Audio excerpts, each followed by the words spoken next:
Com a proclamação do Império Alemão em 18 de janeiro de 1871, na Galeria dos Espelhos do Palácio de Versalhes, Otto von Bismarck ascendeu não apenas como o artífice da unificação, mas como verdadeiro timoneiro da nova ordem política germânica. Investido do cargo de chanceler imperial, o velho Junker prussiano consolidava-se como figura central da política europeia, cuja autoridade superava, na prática, a do próprio Kaiser Wilhelm I, monarca frequentemente alheio às sutilezas do poder de Estado. A obra de Bismarck, no entanto, não se limitava ao campo da diplomacia ou da guerra. Uma vez unificada a nação, cabia ao chanceler o árduo labor de consolidá-la internamente, integrando dezenas de estados autônomos, tradições jurídicas diversas, populações de confissão religiosa distinta e interesses econômicos muitas vezes antagônicos. Para tanto, Bismarck lançaria a mão de uma governança pautada por táticas de divisão e neutralização dos opositores. Um de seus primeiros alvos foi o catolicismo político, representado pelo Partido do Centro. Num império majoritariamente protestante, sobretudo no norte, a influência da Igreja Católica nos estados do sul representava, aos olhos do chanceler, uma ameaça à unidade do Reich. Iniciou-se então a chamada Kulturkampf, luta cultural, em que leis foram promulgadas para submeter o clero católico ao controle do Estado.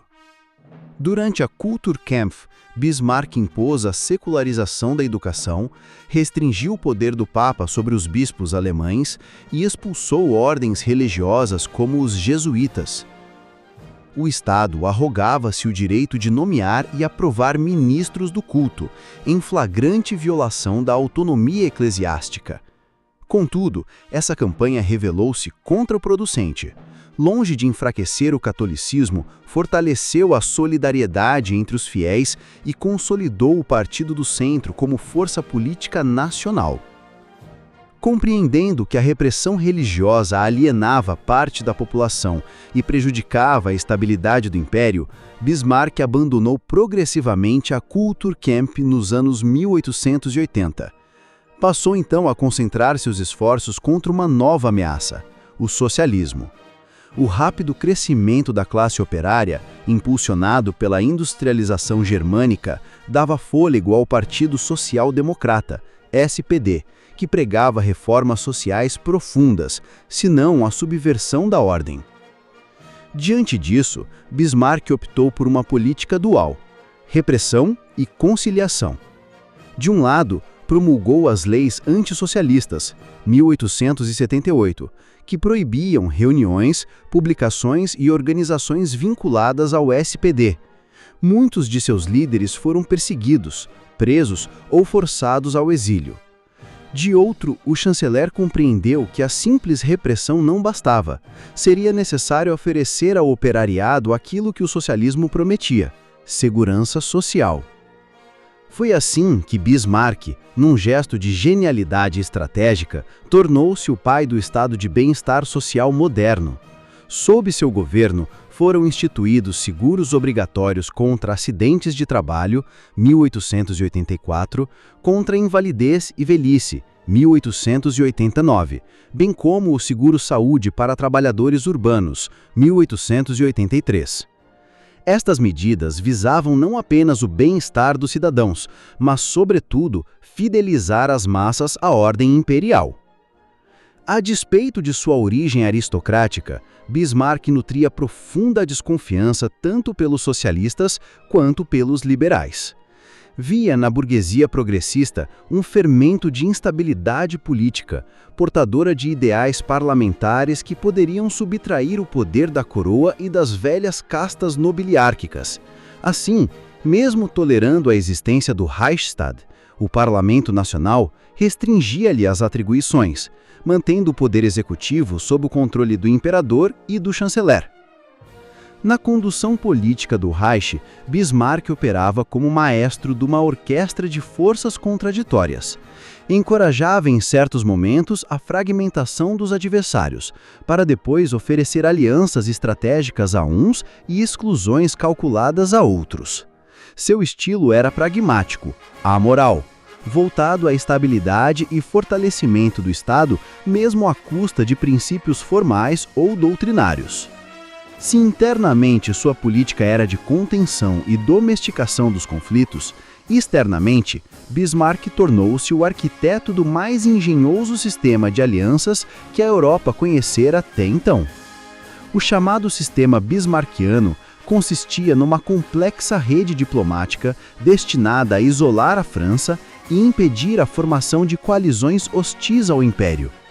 Para tanto, buscou aproximar-se da Áustria, Hungria, da Rússia e, secundariamente, da Itália. A pedra angular desse sistema era a dupla aliança com a Áustria-Hungria, 1879, transformada mais tarde em tríplice aliança com a adesão italiana, 1882. Por meio desses tratados, Bismarck garantia à Alemanha aliados sólidos no centro da Europa, dissuadindo aventuras militares francesas. Para evitar hostilizar a Rússia, firmou também o Tratado de Resseguro, 1887, um pacto secreto de neutralidade em caso de guerra. O equilíbrio obtido por Bismarck era delicado, mas eficaz. Sua política não era expansionista. Ao contrário, visava a manutenção da ordem. O chanceler evitava colônias e aventuras militares, convicto de que a segurança da Alemanha residia na estabilidade continental, não em empreendimentos ultramarinos. Foi nesse espírito que se opôs ao ímpeto colonial de certos setores, embora, ao final da década de 1880, tenha cedido parcialmente à pressão por colônias africanas. Bismarck compreendia com clareza que a unidade alemã era recente e ainda frágil. Por isso, temia qualquer movimento que precipitasse uma guerra europeia. A paz era seu instrumento de governo, tanto quanto a repressão e a diplomacia. Mas essa paz, como ele mesmo admitia, só poderia ser mantida mediante vigilância constante, manipulação dos rivais e supremacia do Estado Central. Contudo, sua permanência no poder dependeria da vontade do imperador.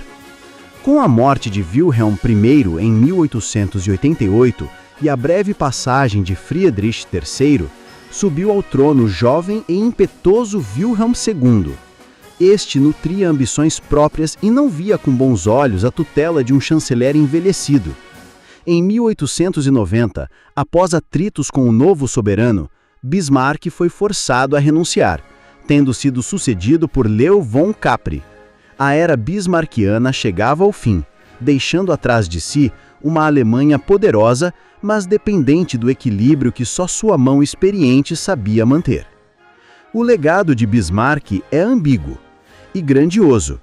Criou um império a partir do mosaico germânico, dotou o Estado moderno de ferramentas sociais inéditas, arquitetou uma paz continental instável, porém duradoura, e demonstrou ao mundo que a diplomacia poderia ser tão poderosa quanto os canhões.